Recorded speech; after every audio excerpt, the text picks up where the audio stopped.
Hey everyone, how's it going? My name is Amanda Hinchman Dominguez, and today we're going to talk about a brief history of memory leaks in Android, why they're important, and how you can find them in your own Android application. If you write Android in Kotlin, perhaps you've heard or used coroutines yourself. If not, no worries. It's not necessary to be familiar with coroutines for this talk. What I'm really interested in is examining how the development of coroutines appear to have an interesting drive behind its evolution. You see, in 2017, when coroutines first came out officially for Kotlin, the impression given was that the cost of spinning off coroutines is largely negligible. I believe the message sent at Kotlin Conf was, coroutines are like lightweight threads. In 2018, Roman Elizarov discusses coroutines in practice and talks about how coroutines are not like threads, but rather a way to structure your code. Later in 2019, Roman came to the Hydra conference and further clarified in his talk on structured concurrency how a job actually does cost resources, particularly when a resource referenced in a coroutine ends up causing a memory leak. But wait, aren't these statements a bit contradicting? Well, yes and no. In all technicality, multiple coroutines can be run within the same thread, so while it is not a thread itself, it can be structured for controlled concurrency.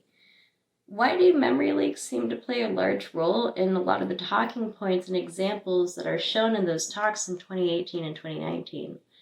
Out of curiosity, I started to dig a little bit more. What I found was that the internet really started talking about memory leaks in Android starting around 2016, when Android developers released a video on memory and threading for episode 3, season 5 of Android Performance Patterns, which is an excellent series. If you haven't had a chance to watch it, I would highly recommend. But the earliest evidence I really found was back in 2009 in an obscure Android developer blog called Avoiding Memory Leaks. So we knew about memory leaks for a long time, yet even in 2020, memory leaks are scattered throughout some of the most popular Android applications. I can't help to think that some of these reasons might include the fact that people were educated to put memory leaks in their code base. This actually happened in some of the some of the tutorials for Android documentation. And a lot of common tutorials as well. And in regards to whether Kotlin and coroutines should be concerned about memory leaks, Roman actually says that Kotlin does not have any standard APIs to work with resources and doesn't define any resources in its common library. So ultimately, it's the responsibility of the Android developer to make sure they understand how they're managing their resources. And if you're not familiar with how to manage your resources or memory leaks, don't be discouraged. Truth be told, memory leaks are hard, and we seem to be learning about them all the time.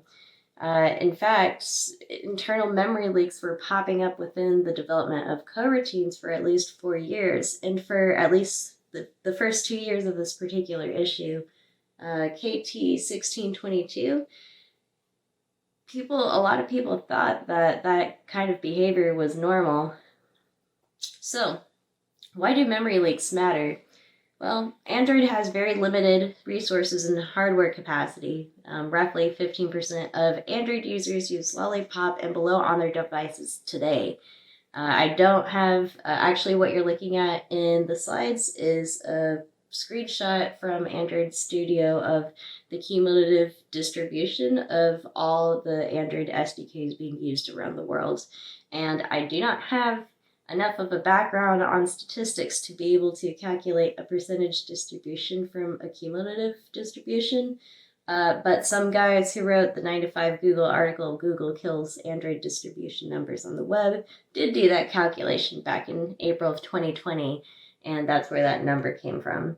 But not only that, it's not exactly, it's a small number, but it's enough to be concerned about something like memory, because a lot of these Devices that are using lower SDKs tend to have a lot less RAM and might be more susceptible to memory leaks, which can ultimately cause jank or lag, even OOM exceptions and other strange behaviors.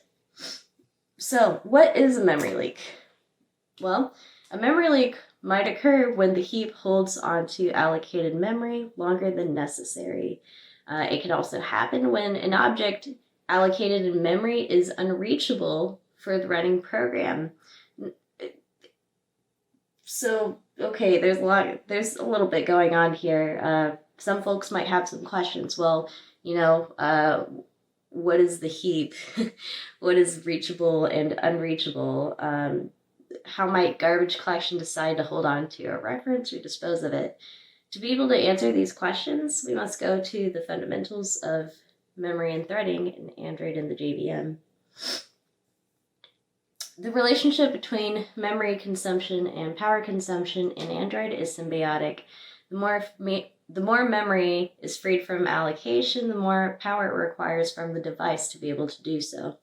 When a device is low on memory, battery drainage can become a serious concern, or even worse, create a bad user experience.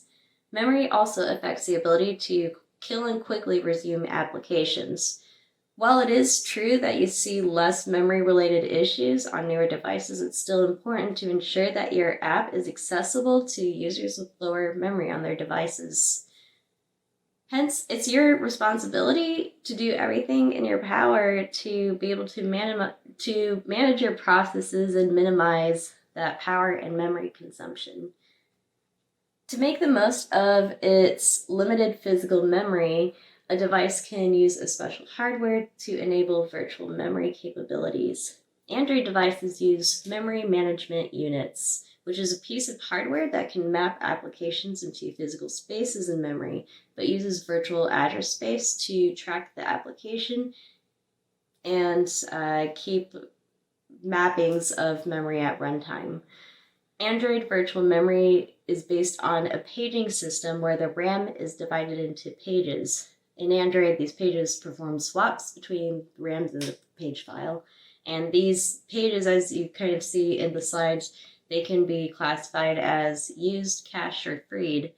In addition, many of the pages allocated for framework code and resources are intended to be shared across all the application processes, which allows you to work with more memory.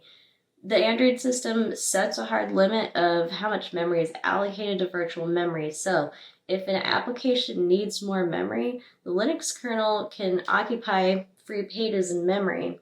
But if the system doesn't have any free pages to work with and it needs to find more memory, it would have to take a look at the cached pages. So for the system to be able to interact with the hardware in that manner is expensive because it requires hardware component interaction with the Android MMU. So the more the device interacts with memory, the more power is drained from battery. Likewise, clearing out a page and caching and loading a new memory in the freed page can take additional time and resource consumption. We talked about how virtual memory makes most of its limited physical memory in Android, but this only describes the mechanisms of how applications are stored and loaded. But what about the dynamic memory allocation for objects created at runtime?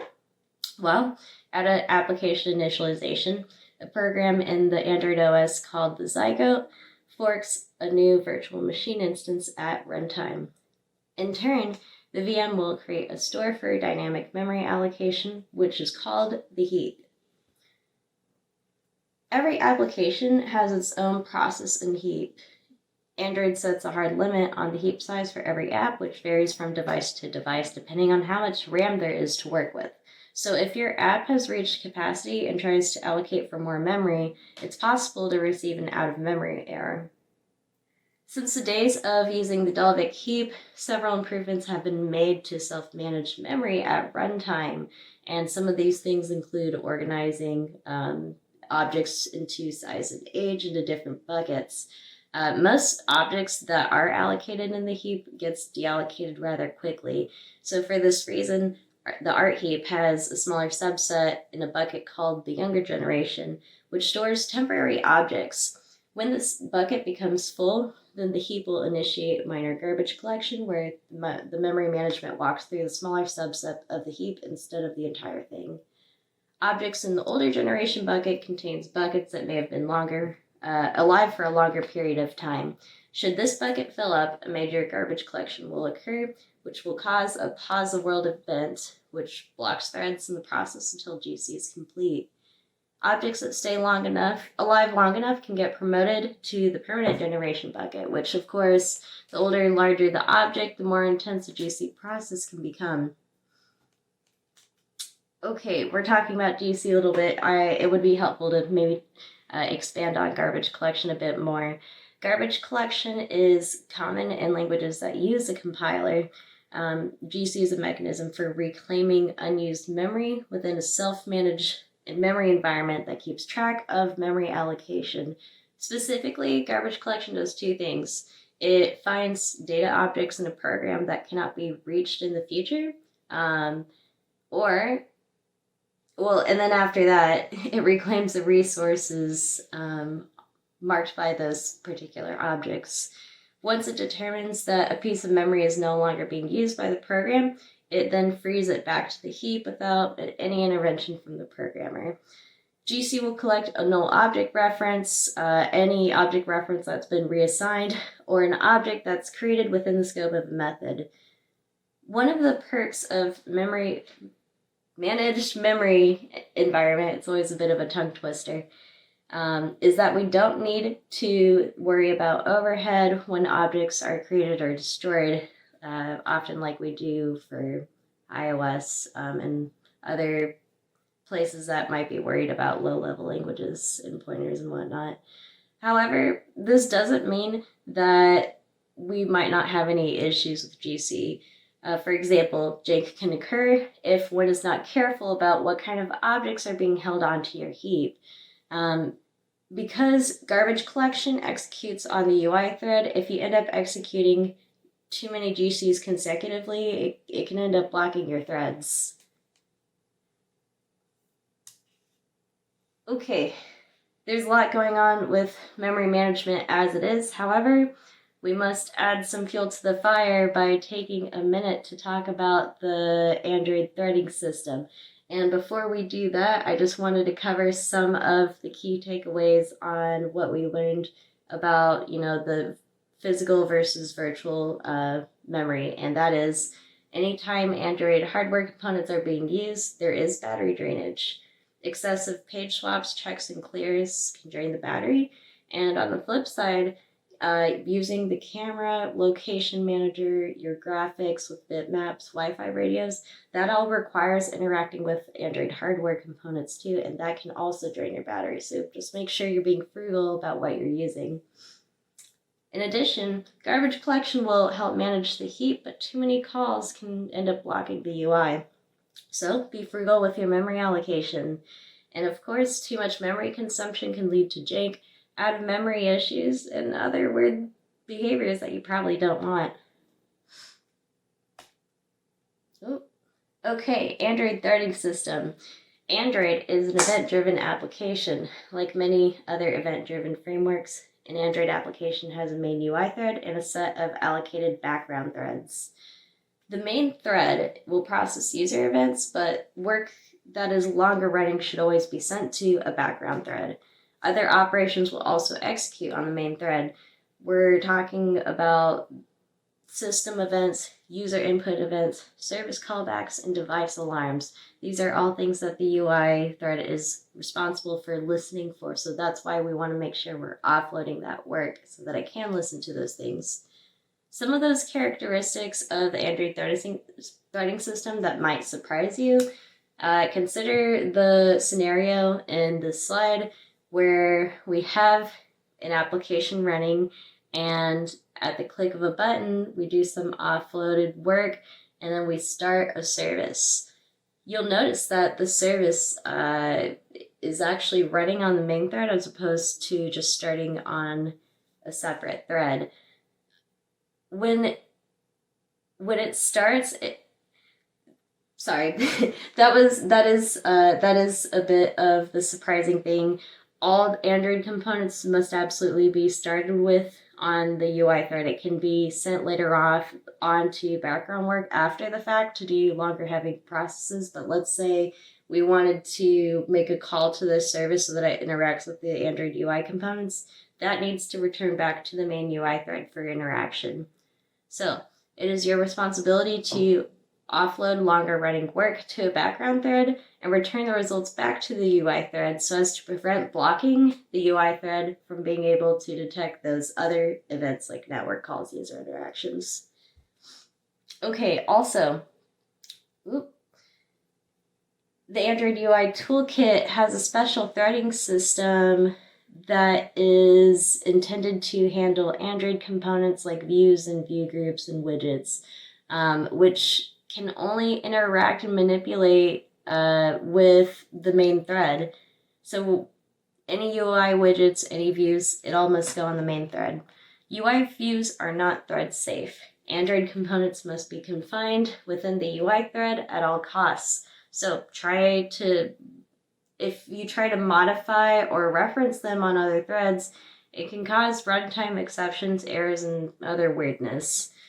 When a user is on an application, for example, and rotates a device, like in this drawing that we have here, if we end up rotating this device, we should expect that the activity will get destroyed. But if we're injecting the activity into a worker thread and then we rotate the device, it becomes possible that we might end up referencing a reference to activity A that is entirely unreachable. So not only must we be concerned about what data we wish to preserve in the view state, but we also must be vigilant for potential memory leaks like this. So if the activity gets destroyed and then ends up, like we end up rotating the device many, many times, and every time we start it, we start a new background thread, but then we kind of rotate it again, we could end up spawning a whole bunch of worker threads, and all those threads would still contain unreachable references to the activity, and that's more or less that's something that you definitely want to avoid. So avoid using activities, views, fragments, contexts, and any other Android UI components on anything that is not the UI thread. It will for sure cause you issues, if not now, definitely later on in the road. Okay, some key takeaways. Every Android component has a life cycle of its own. Just because we started the activity doesn't mean that we're going to start the service immediately, but it's definitely possible for one to exist without the other. Likewise, killing an activity or even the UI thread doesn't necessarily mean that a background thread is going to die. What is more likely going to happen is that if it has long-running work, it will continue to work until that work is complete, and then it will die. Do not block the UI thread. And then also, you should force top-level activities and fragments to be the sole system responsible for updating those UI objects. Okay, let's look at this scenario one more time. I mentioned it briefly, but this scenario is actually a memory leak. Remember, in the JVM, it's possible for a memory leak to occur when 1, the heap holds on to allocated memory longer than necessary. In this situation, we have a heap holding a reference to activity A, but because the background thread has a lifecycle of its own that is separate from that of the main UI thread and the lifecycle of the activity, it's not possible to dispose of that unreachable activity A in the scenario where garbage collection should be called. When an application is, when an object is allocated in memory and it becomes unreachable, that's where that memory leak can really happen, because we're just storing this reference and there's no actual object to back it up with. Okay, so the thing about memory leaks is that you can create explicit memory leaks, and you can also create implicit memory leaks. You can create an explicit memory leak if you accidentally inject an Android activity, context view, fragment, or any other Android UI toolkit component into anything that is not the UI thread. That's a big one. You can also do it by referencing a view or an activity as a static reference, which means that it will never get garbage collected. So if you take a look at this alert dialog creator, we ended up creating a static function called build dialog, and we're kind of making reference to the context, but unfortunately that's never going to get removed since it would be placed in the permanent generation bucket. And so this can actually like take up quite a bit of room, something you don't want to do. Okay, so another thing to talk about, implicit memory leaks. It's possible to also cause implicit memory leaks, meaning that the other code occurring behind the scenes might cause one. So for example, until AsyncTask had been deprecated in late 2019, it was the most commonly used Android primitive to send a task to the background thread. Despite its good intentions to enable easy multi-threading in Android, its most common uses were for integrating results back into the UI, which often ended up causing memory leaks, missed callbacks, and other unpredictable behaviors. For example, an inner class extending async task within an activity or fragment will hold an implicit reference to the enclosing class until the object is destroyed. If the main activity is destroyed, an implicit reference could be held as some async task should the thread be still running for whatever reason, meaning that the heap could end up holding a reference to the main activity, leading to an eventual memory leak. Many tutorials over the years have offered the option of using a weak reference to hold an Android UI toolkit component like context or view. Theoretically, when the weak reference wrapper is deallocated, the reference to the fragment should be also deallocated, preventing the possibility that the reference is held longer than necessary. But the catch is in the unspoken condition. Remember, the weak reference is not lifecycle aware for Android UI components like the activity, fragment, context, or view. So when you finally get a reference of the fragment, you're going to have to make additional checks for the state of the fragment. This is a potential code smell for its potential of hidden memory leaks. Could you do it this way? Sure. But let's face it, trying to work with Android lifecycle components can be a little tricky. So like null safety, depending on every developer to be able to properly deallocate objects in memory according to the lifecycle of an Android UI component is a job that could be avoided altogether if you wanted to go more conservative. But there are other ways of ensuring the ability to notify changes from one thread to another. For example, you could use an rxbus event in AsyncTask so that whenever a view is destroyed, the view would have to unsubscribe from the bus. Or you could use view models and live data, which is part of the Android Jetpacks libraries and integrated with activity, fragment, and life cycles so that it can clean its own references up. Memory leaks that are permanent are obviously very bad. However, the definition of memory leaks doesn't make what I listed incredibly exclusive. Memory leaks can also happen simply when a reference is held longer than necessary. This is actually an approach that the Canary had taken on, that it chose to be more conservative with what that definition is. And frankly, I think we should always strive to reduce as much memory use as possible. And if there's any reason to hold on to something longer than necessary, we should try to avoid it. And one of those things is not clearing view references in a fragments on destroy view could cause your views to be retained during the backstack. This is not a big deal for smaller applications, but for large applications, this might end up having like a bunch of small leaks that can accumulate rather quickly. All right, so here I have a real-life example from an open source library called TrekMe. It is intended to give you the ability to download serious topographical maps for offline tracking. To create this memory leak, we simulated a slow network. That's why it takes ages before something appears. So then we create this map, we choose the USGS option, and we wait long enough to see the tiles start appearing.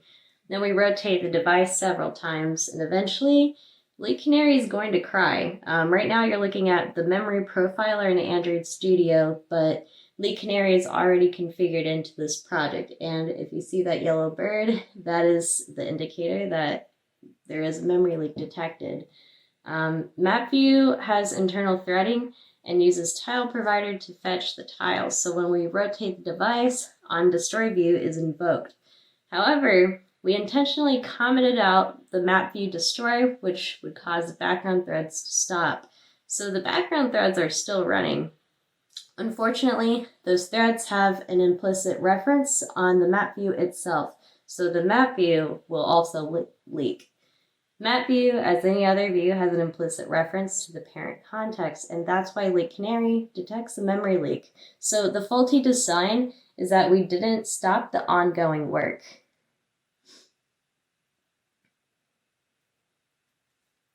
Okay, avoiding potential memory leaks. These are just some quick tips to kind of help you get started on some good practices. Largely profile your code and how you interact with the Android API framework.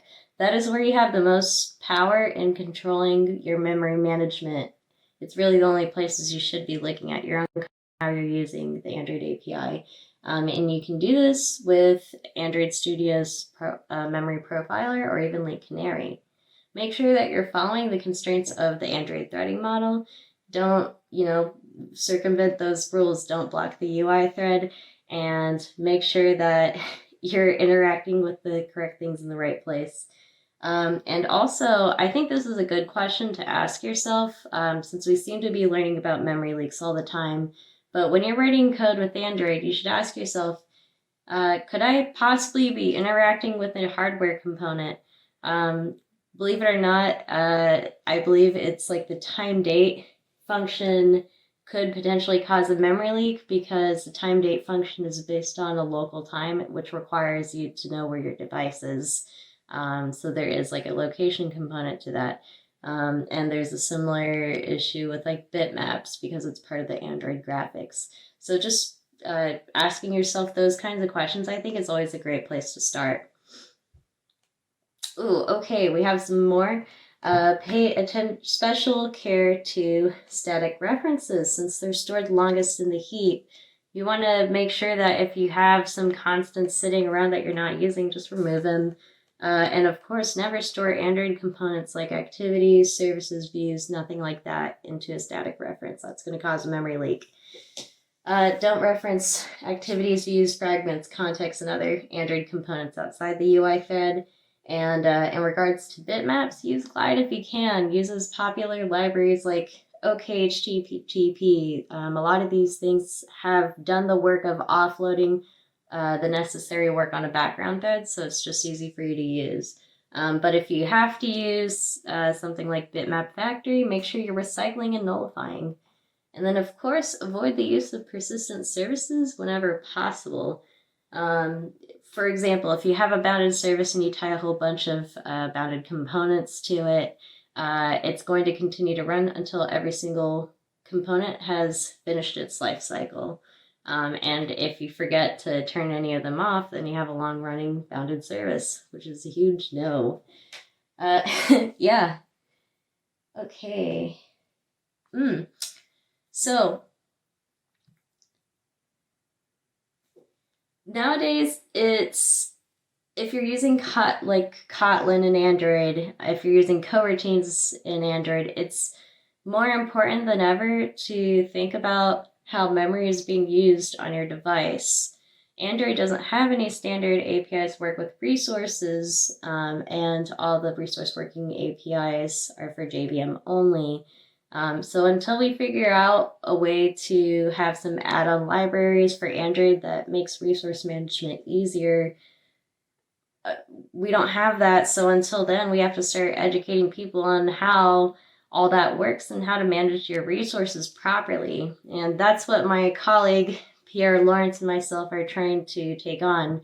Much of the contents of this presentation comes from a book we've been co-writing together. It's called Programming Android with Kotlin, Achieving Structured Concurrency with Coroutines. I'm excited to say that we're wrapping up our draft and we'll be looking to throw out an early release soon, so please keep an eye for it. What you're looking at is the early release cover. I don't know what the actual animal is yet, but the final cover of the book will be chosen closer to early 2021. You can also follow me on Twitter, Hinchman_Amanda, just to keep up with, daily rants and whatnot.